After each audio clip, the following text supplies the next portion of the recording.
Jy luister na die eerste deel van 'n reeks, getiteld Die Tempel is Jesus Christus.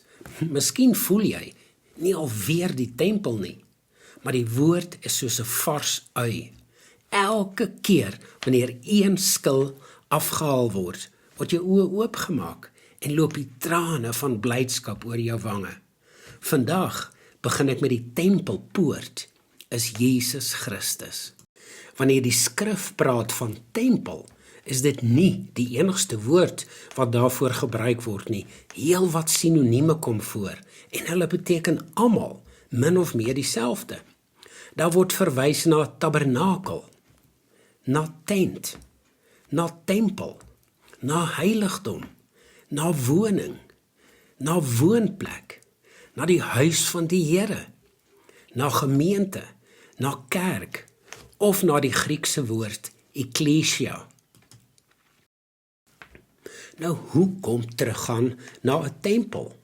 Sodat ons met die werk wat Jesus Christus in die Nuwe Testament volbring het, na die Ou Testament kan teruggaan.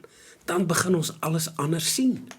Ons moet die Ou Testament lees deur die bril van die Nuwe Testament. Ook hoe ons na die tempel kyk. Die Nuwe Testament is dan die bril waardeur ons na die Ou Testament kyk. Ek kom later in meer diepte terug na die werk wat Jesus afgehandel het. Nou, hoekom is dit belangrik om juist die gesprek te gebruik wat Jesus met die 2 jong manne uit Emmaus het? Dis om vir ons te verduidelik hoe die Ou Testament van nou af gelees moet word. Want dit verander die fokus van wet en profete, van letterlike gebeure na die voltooide werk van Jesus. En hy het begin van Moses en al die profete af. Telkens wanneer Moses genoem word, en Moses is sinoniem met die wet, word die werkwoord moet gebruik. Dis 'n harde woord, soos of jy nie 'n keuse het nie. Dis 'n bevel. Wanneer die profete in die Ou Testament gepraat het, het hulle die werkwoord sal gebruik. Jesus het vir hulle uit die wet en al die profete uitgelê. Dis die hele Ou Testament. En Jesus Christus is die wet, is nou Moses, en die profete vervul. Dit is dus nie meer moet en sal nie, maar hy het. Jesus het die wet en die profete vervul. Emmausgangers en julle wat luister, alles wat moet en sal is in my vervul. Hoe bevrydend is dit nie? Jesus bevestig hiermee ook die skrif in Johannes 5 vers 39, waar hy sê, julle ondersoek die skrifte, omdat julle meen dat julle daarin die ewige lewe het. En dit is die wat van my getuig. En dan hou Jesus saam met die Emmausgangers nagmaal. Dis dan eers dat hulle oë oopgemaak word aan die nagmaalstafel, wanneer hulle saam met die opgestane Jesus die gebreekte brood eet. Dan herken hulle hom. En toe hulle hom herken het, het hulle al die woorde van Jesus en hulle binnekant gevoel. Meer nog, hulle harte het brandende geword. Nie letterlik aan die brand geslaan nie, maar brandend van liefde. Onvoorwaardelike liefde. Dalk moet ons elke dag nagmaal hou, saam met hom.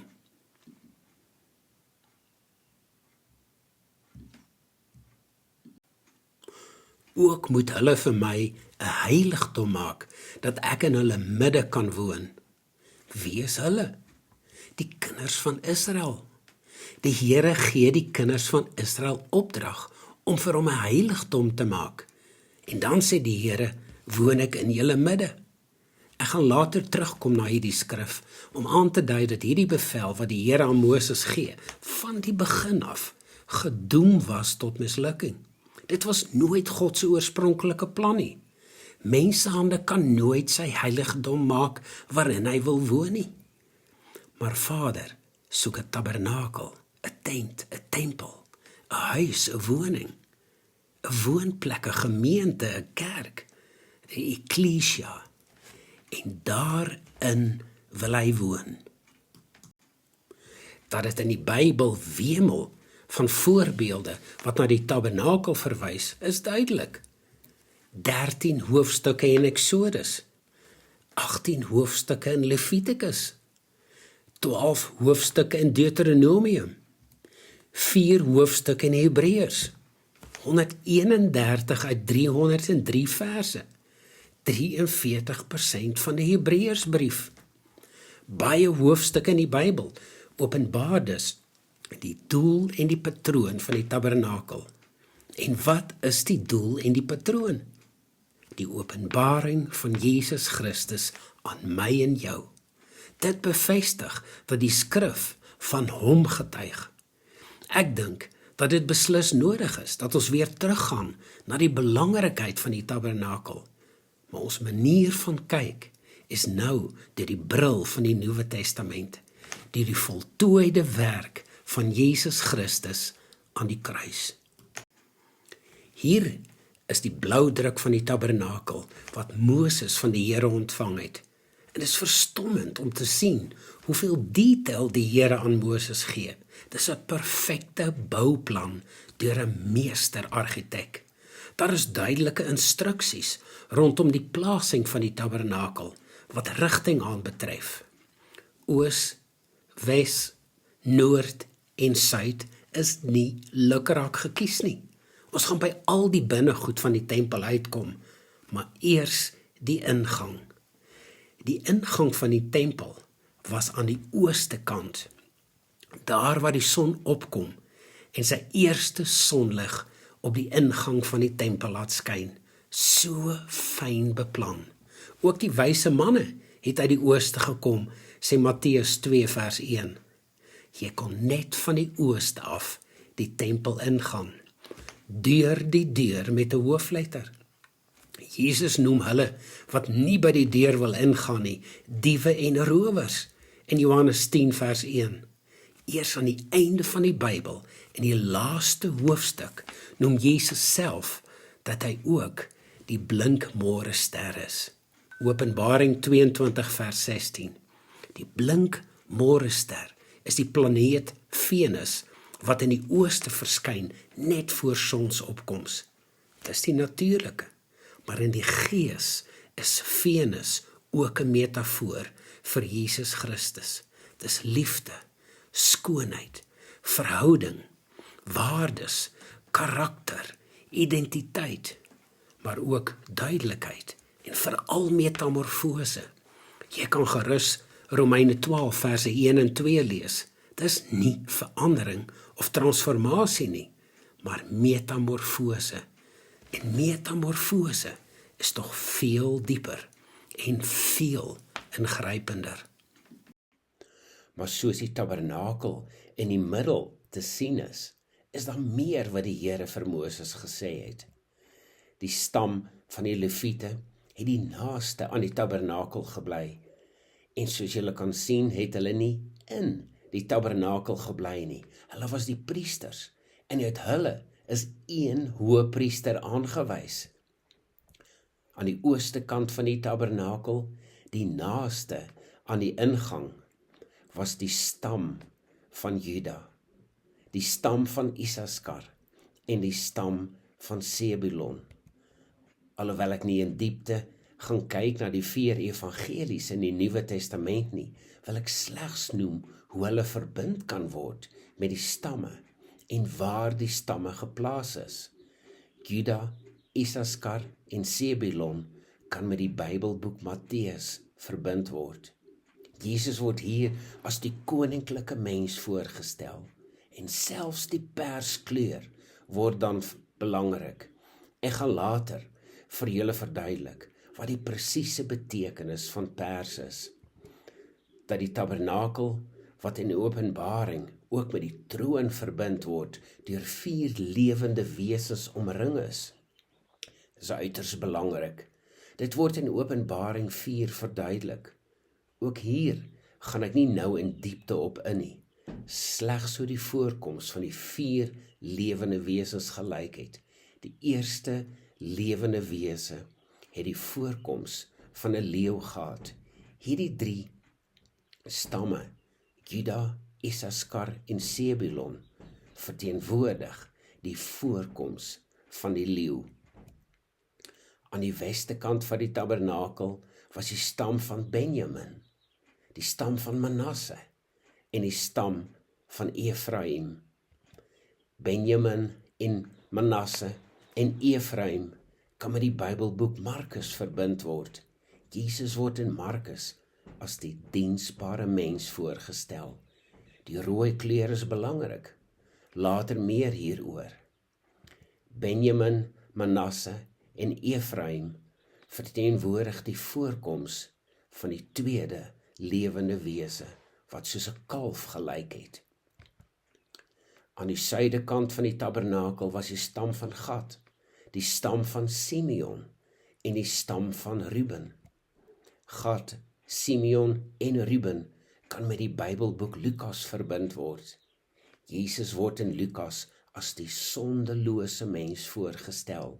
En die wit kleur is belangrik. Weereens, later meer hieroor. Gad, Simeon en Ruben verteenwoordig die voorkoms van die derde lewende wese, wat soos 'n mens gelyk het. Aan die noorde kant van die tabernakel was die stam van Dan, die stam van Aser en die stam van Naftali. Dan, Aser en Naftali kan met die Bybelboek Johannes verbind word. Jesus word in Johannes as die hemelse mens voorgestel. Die blou kleur is belangrik. Dan Aser en Naftali verteenwoordig die voorkoms van die vierde lewende wese wat soos 'n arend gelyk het. Die twee verskillende Griekse woorde vir tempel of kerk in vandag se tyd word deur Jesus en Johannes 2 verduidelik.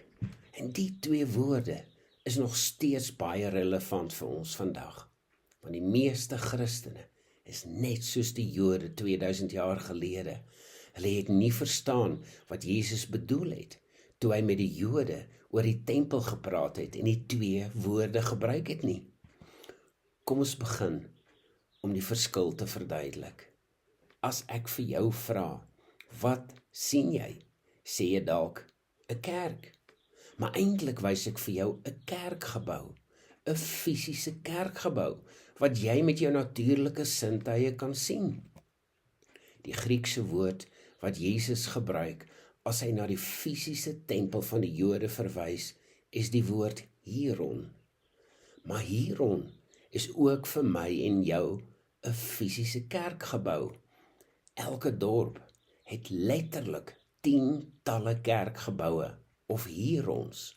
Daar is NG kerkgeboue, hervormde kerkgeboue, gereformeerde kerkgeboue, APK kerkgeboue, charismatiese kerkgeboue, ensovoorts ensovoorts, almal onder die vaandel van Christene en hulle huise van God.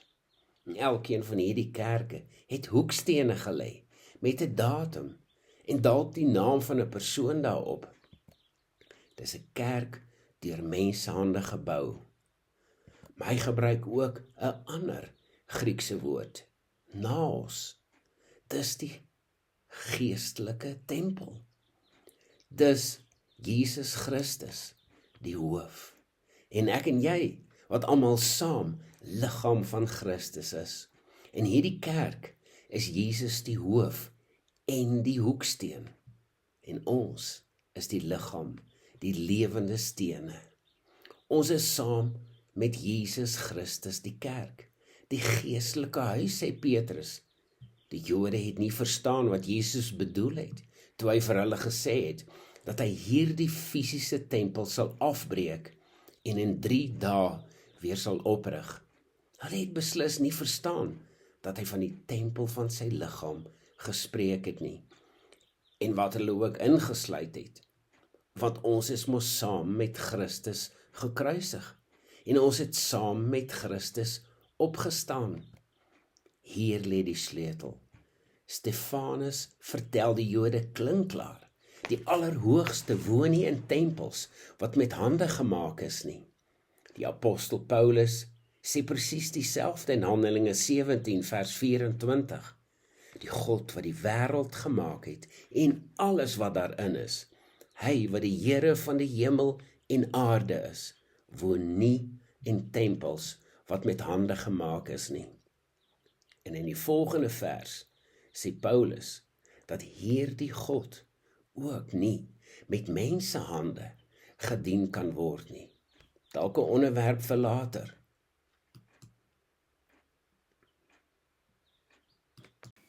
Nou watter vers het finaal bevestig dat ek nie meer deur 'n Ou Testamentiese bril na 'n Ou Testamentiese skrif kan kyk nie?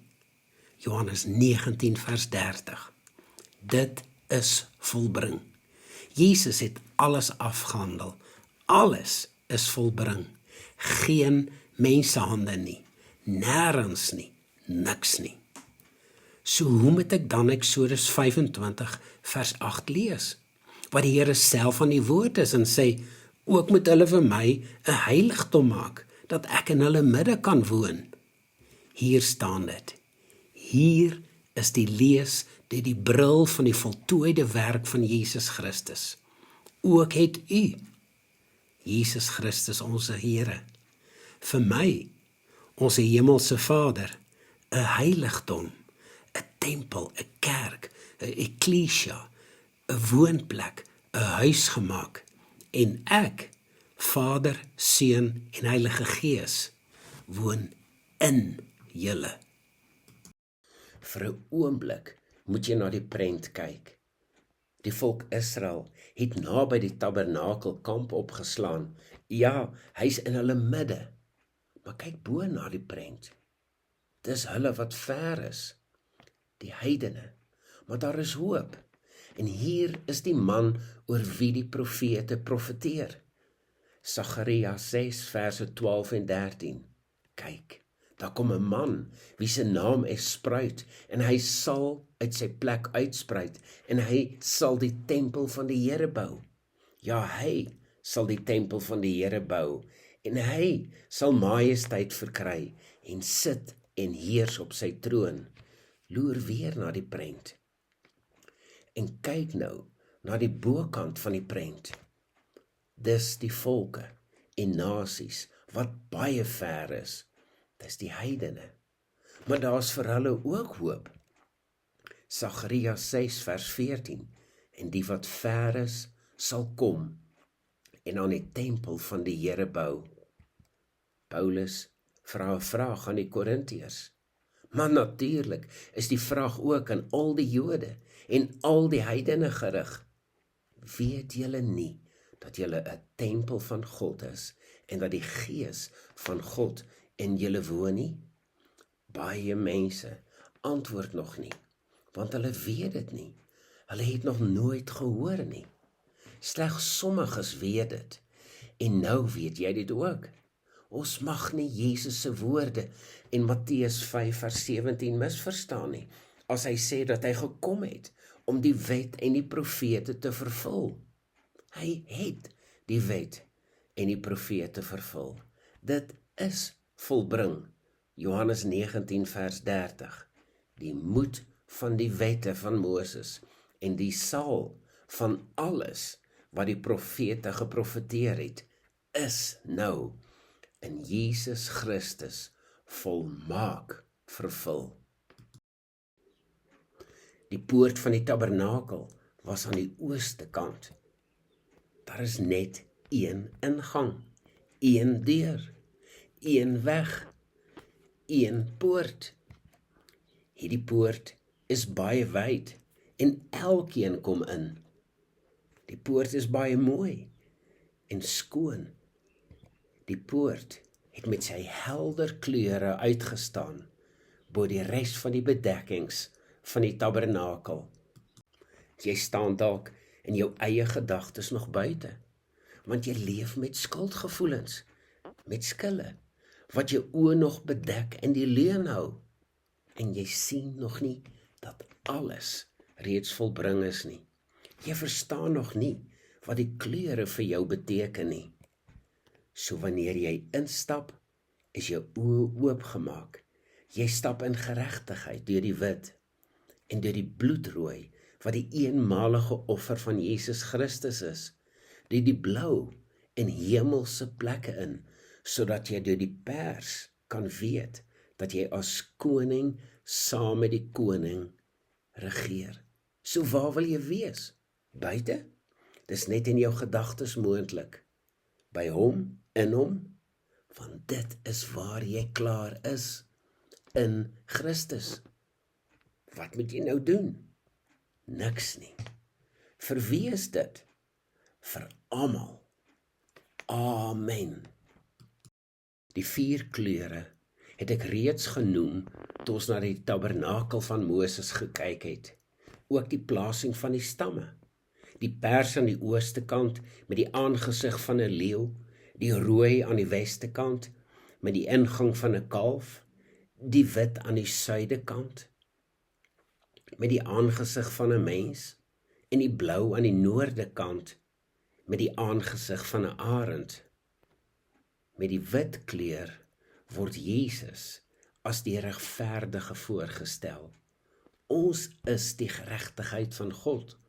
God is mal oor ons en hy soek verhouding met elkeen. Met die blou kleur word die plek van waaruit Jesus bedien het aangedui, uit die hemel. Die blou is ook ons versekering dat ons saam met Christus in hemelse plekke sit. Die bloedrooi kleur is Christus as die een wat eenmaal gekruisig is. En ons is saam met hom gekruisig. Die prys is ten volle betaal. En ons kan met vrymoedigheid na die troon gaan. Wanneer blou en bloedrooi gemeng word, kry ons pers. Die kleur van Christus as koning, sy majesteit, maar ook dat ons saam met koning Jesus as konings regeer. So hoe vat ons alles saam? Ons is geregverdig. Die wit bevestig dit. En saam met Christus sit ons in hemelse plekke, wat deur die kleur blou bevestig word. Jesus het die offer vir eens en vir altyd betaal. Hy is gekruisig en ons is saam met hom gekruisig. Die bloedrooi getuig daarvan, sodat ons as konings saam met die koning en pers geopenbaar kan word.